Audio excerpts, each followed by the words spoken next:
We're here to talk about our story. So I'm going to start with telling you about my story.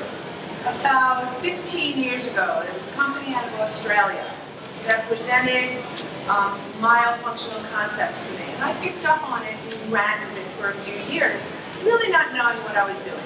So it's been an educational approach and a journey for me learning about this philosophy of integrated orthodontics. Initially, when I first got into dental school, and since I'm 12 years old, with my dad. He was a traditional dentist out in Plainview. And as I grew up and went to NYU and graduated dental school, I started practicing in Manhattan with a very high-end cosmetic practice. Veneers and mercury, and I mean everything traditional.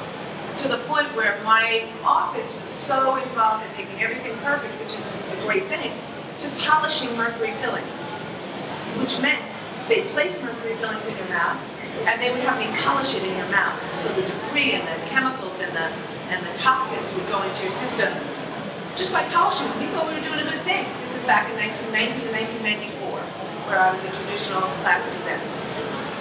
As I started studying with Dr. Reed Winnick in Manhattan, who is very committed to alternative dentistry as well as alternative healthcare,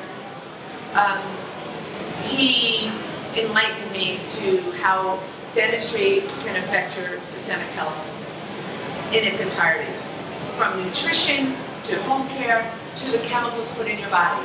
As I've gotten older, I've actually become more intimate with chemical sensitivities and environmental sensitivities, personally, and health issues. You know, as we get older, well, maybe not as we get older, but for me, it's as I've gotten older, I can actually go into a supermarket, and if they've cleaned that supermarket, I can taste the cleanser.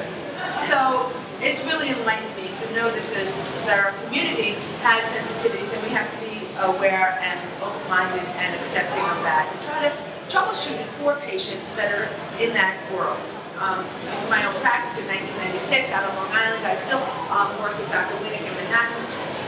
I've gone from where I went to the Paracelsus Institute and learned about holistic dentistry and systemic, medically involved dentistry, where we look at the whole body, to looking at children. And my focus and my story to be here is not to enhance my practice, it's to give you information for the community. And that information is to help your children. And I'm not even a pediatric dentist.